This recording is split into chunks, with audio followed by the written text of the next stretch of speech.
Hey YouTube, what's up? It's your boy Sean Austin here again from Sean's Rabbit Train Aquaponic Produce. I'm back with another rabbit farming video. Today we're continuing in our series with the newbies, and today we're going to talk a bit about caring for your litters. So stay tuned, we'll be back with more right after the intro.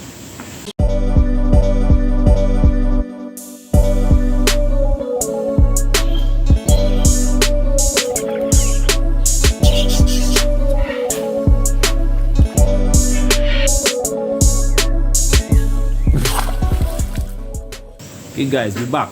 Now if you haven't been following, if you haven't seen the previous videos in this series, I definitely recommend that you go look at those first, then come back to this one, because the information is in a chronological order. Now if it's your first time pulling up here, please go ahead and hit the subscribe button, give us your support, and I know you're gonna like this one, so just go ahead and hit the like button one time.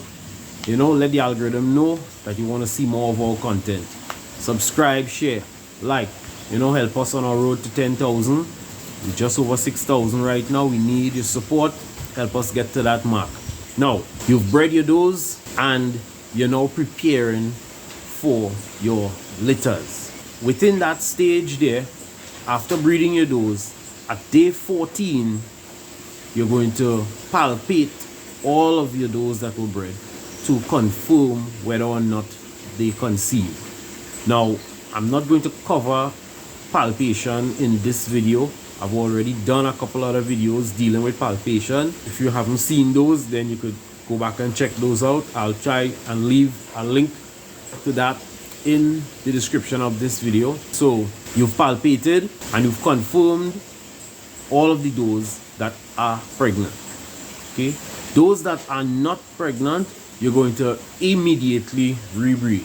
And this is why palpation is so important, because it saves you that time, because you are aiming for an efficient operation. If you're just waiting the full 30 to 32 days to see whether or not the doe has conceived, then that's a whole month basically that you would have wasted on the ones that are not pregnant. Mind you, for that entire month they're still consuming feed, and this is your number one cost in your rabbit operation. So as much as possible, you want to mitigate that.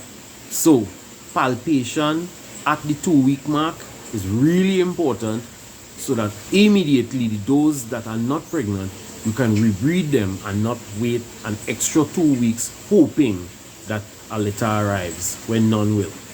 Okay, so definitely guys, go back and look at that palpating video and practice it. Keep trying it. Okay, if you have someone nearby who rears rabbits and they have experience with palpating, they can give you some assistance, some little pointers, some hands-on experience, you know. So definitely you need to learn how to palpate. I hear a lot of people say, I tried it and I didn't know what I was feeling for, and you're not gonna get it on your first try, maybe if you're lucky. Okay, but palpating is something that you learn from constant practice, constant repetition, all the time. Right? We've been doing it for well over 2 decades. Now for us, it's simple. It doesn't take more than 2 to 3 seconds to confirm whether or not a doe is pregnant. Okay? But that comes with experience. But if you keep trying it, I guarantee you, within a week or 2, you may be able to get it really well. Now that all depends also on the number of does you have. Because if you only have a few does, it's once in a while you're going to get to try it. But definitely try it. Try it at different stages. Try it at day 10. Try it at day 12. Try it at day 14. Even at day 16. So you get used to what the embryo feels like at different stages. You know, you may be able to detect it at 14 and not at 10. You really need to keep trying it, and eventually you are going to get it. If you give up on it, then it's a lost cause. And it's detrimental to your operation, because you're going to waste a lot of time and money if you don't know how to palpate. Right, so enough about palpation. So you have your does that are confirmed pregnant. Now remember, everything is record keeping. We keep talking about record keeping because everything is done in a systematic way. So you must be keeping records. So the day that you bred them would be recorded. the date for palpation, you will have that recorded with the results, yes or no, and then the estimated date of kindle. You have to set that date. Most times, what we in our experience here on the farm, most of our does kindle on day 32 after breeding. So we use 32 across the board for everybody. 1 or 2 will be off by a day or so, but it doesn't matter. So you're aiming for day 32. So it means that you want to put in a nest box for the doe at least 2 days before she kindles. So that's around day 30, you're going to be putting in a nest box. Now, you might be tempted to put it in a lot earlier, but you shouldn't, because if it's in there too long, then she doesn't view it as a nest box. She just views it as another part of the cage, and they tend to use it as their toilet most of the time. So they're going to urinate and defecate in the box and make a whole grand mess of things. Whereas if you put it in just before she's ready to kindle, that nurturing instinct kicks in and she leans more towards nest building with the use of that box. Now, we're looking at putting in the nest box around day 30.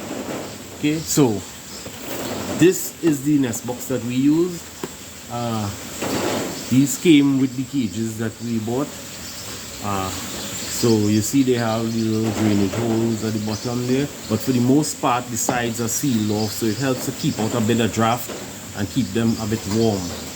So what you can do is look for something to help the doe with her nest building. So a bit of dried grass like this, any grass will work, it doesn't really matter. This is Pangola grass that grows abundantly on the farm here. So we just cut this, and I always have a bag of this cut and drying, so I could pull some and use for nest material. So nothing special, nothing fancy, you just put that in there and you give them the box. Now our cages, these boxes fit perfectly into a slot. If you're using boxes that are above the floor, you may need to tie it down in some way, because the doe, her curiosity is going to pull and shift and toss it all over and make a grand mess. So you're going to need to secure this in some way to the floor of the cage, and then she would then go about rearranging all of this straw here, as well as pulling fur to mix with it and build a proper nest to secure her litter. Okay guys, so I'm going to give you a few examples using some of our does here. Now, it's important to remember that no two does are the same, so they're all going to behave differently. Okay, some does will build a big grand nest from the beginning. Some does won't build their nest until after they've kindled. All right, let me give you a few examples. Like this doe right here, she kindled this morning. She is only now building her nest. We had put a whole bunch of straw in there. She used it as hay and she ate all of it. So now she's just left with her fur. I'll probably give her some more, but I see her pulling fur, so more than likely she's gonna work on the nest.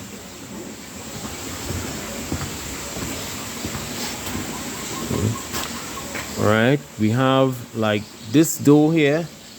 She used some of the straw and a whole bunch of fur, and she has built a really nice nest, but she hasn't yet kindled.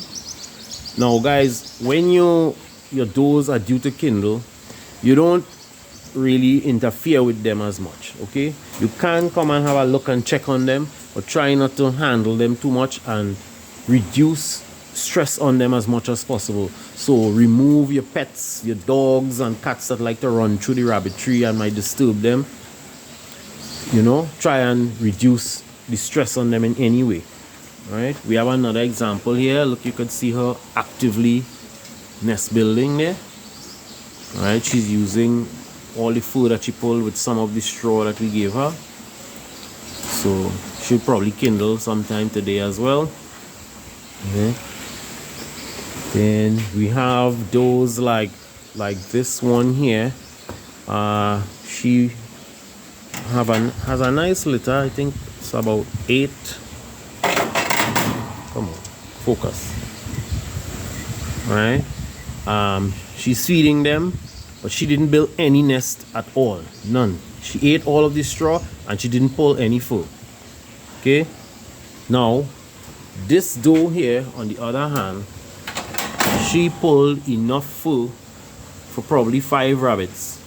So the little guys are in there moving around. I haven't even checked as yet to see how many she made, but they're in there. You can see them moving around. Okay, and as we're at this stage, let me dispel a myth one time. A lot of people believe that you can't touch the kits. That's a total myth. Okay, we interact with our rabbits all the time. As a matter of fact, you have to check the nest boxes after they kindle to ensure, first of all, for record keeping purposes, to count how many she kindled, and also to ensure that there are no dead kits in the box and have them removed. Like for example, look, we have one dead one here. If that stays in there, it's going to call flies and stuff like that. So you have to. So we have 1, 2, 3, 4, 5, what looks like 6 live ones and 1 dead. So she made 7 in all. Now what I did, I took a bunch of fur from here and I gave it to this doe here. So that is how they have this little bit of fur here to help keep them warm. So she rearranged it a bit. But the thing is, as long as they're in a box that doesn't allow them to be exposed to too much wind and draft and things like that, as long as the doe is properly nursing, for the most case they're gonna survive. Okay, now it's better when they're being properly fed and kept warm. That is the ideal circumstance. You see the best growth. But like I said, no 2 does are the same, so you're not gonna get the exact same result with all of them. But I expect that this litter will survive because she is nursing them. If she's not nursing them, you're gonna know almost immediately. Most does nurse right after kindling. So when you come out, you're gonna see kits and you're going to see milk in their bellies. So if I look at this little guy here, if you look at, you see that how is this area of his belly looks white? That's the milk in there. You can actually see the milk through their skin, so you know that they're being fed. All right, if you don't see that, then you know she's not nursing. If by the end of the first day she doesn't nurse them, then you should probably think about fostering. All right, there she is again, rearranging her nest. You know, I disturbed it for a while. She doesn't like that, so she's back in there making sure everything is to her liking. Sorry, I'm leaving.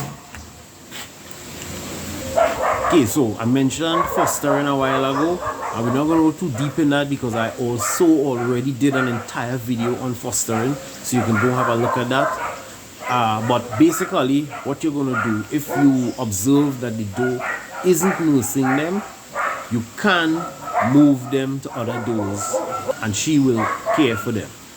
Okay, so for instance, if she kindles 7 and you have other does that have around the same litter, 7, 6, whatever, I usually add to their litter to a maximum of 8. So meaning if a doe has 6, I'll give her 2. I won't give her more than 2, right? Because in most cases they only have 8 teeth that they can nurse from. So I'll give them up to 8 kits to care for. So if they have 5, then I'll probably give them 3 or 2 as the case may be, depending on how many I'm fostering. But I may leave 1 or 2 with that doe. I don't mind risking losing 1, but it could be a case where she just starts nursing later than normal. It has happened and happens from time to time. So I'll leave 1 with her and give her a chance to see if she's gonna come on late. If she doesn't, then you only lose 1 as opposed to losing the entire litter. Okay, now if she does begin nursing the 1, then I can gradually start bringing back the others from her litter that were fostered. One by one I can start bringing them back across. Now I didn't mention it before, but when you're fostering, you have to have some way to mark the kits that you're fostering, because even though you've moved them to another litter box, they are still a part of this original litter, and for the purposes of record keeping, you must be able to tell them apart. So you have to mark them in some way. We usually use the tattoo ink. Okay, we just use a small brush and some of the tattoo ink, and we make a mark at the top of their head. It fades out in about 4 to 5 days, but that's enough time for us to decide whether to leave them there or if to bring them back to the original litter. And if we're not bringing them back, then in about 4 or 5 days we just refresh the ink a bit so we're able to tell them apart. And that's basically it, guys. You know, in terms of caring for the kits at this stage, you don't really have a lot to do. It's all up to the doe. You just have to make sure that the conditions are right for her to be able to care for them as best as possible. So you've prepared a proper nest box, you've given her nesting material.